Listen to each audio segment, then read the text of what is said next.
जय जगन्नाथ सांग मैंने आज चलते गोटे बढ़िया रेसिपीटे आपको सेयार करमी आम आज बनवा बेसन चिला।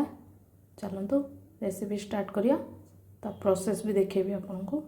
नहीं दी चामच बड़ चामच दी चामच बेसन नहीं गोटे गाजर फाड़े फाड़े अल्प ने कैप्सिकम किसी धनिया पत्र गोटे अंडा आउ फाड़े पियाज पकेबे जेहेतु बड़ अच्छी फाड़े देवे जब बड़ छोट थी तेना गोटे पकेबे।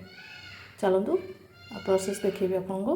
देखो ये भाव में काटी ने छोट छोट करके पूरा मीन पियाज भी पूरा मीन काटे सब जिन मीन मीन कटा हे। एवं चलतु आम या देहर ऐड करदे पियाज ऐड करदे कैप्सिकम ऐड करदे गाजर ऐड करदे धनिया पत्र एवं आम या देहर गोटे अंडा ऐड करदे। एबे आम आधर हल्का दही ऐड करदे।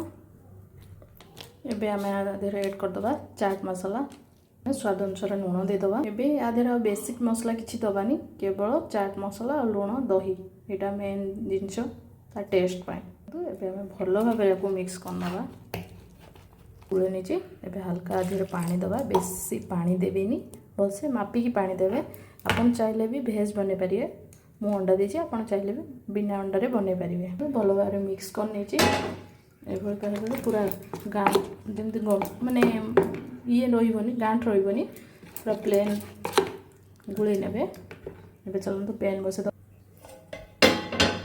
गैस ऑन करदे पैन बसईदे पैन आमर गरम होगा आम हल्का ब्रश ऑयल देदे आपन चाहिए घी भी यूज करेंगे। गैस उपर केबे ये बुले देवेनि कहीं चिपकी जीव बाहर को आणिकी देखो पकईदे गैस उपर रखले ना से एमती चिपकी जीव एमती फेलबनी भाव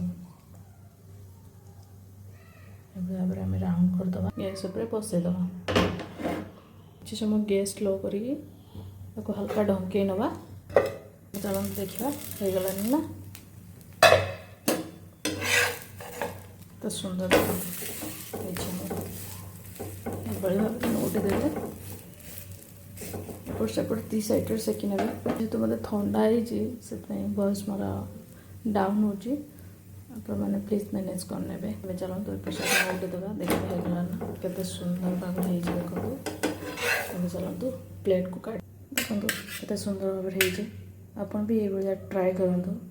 प्लीज प्लीज चैनल को सब्सक्राइब करना। मो वीडियो जदि आपको भल लगे कमेंट माध्यम निहाती जनइबे। बाय बाय जय जगन्नाथ।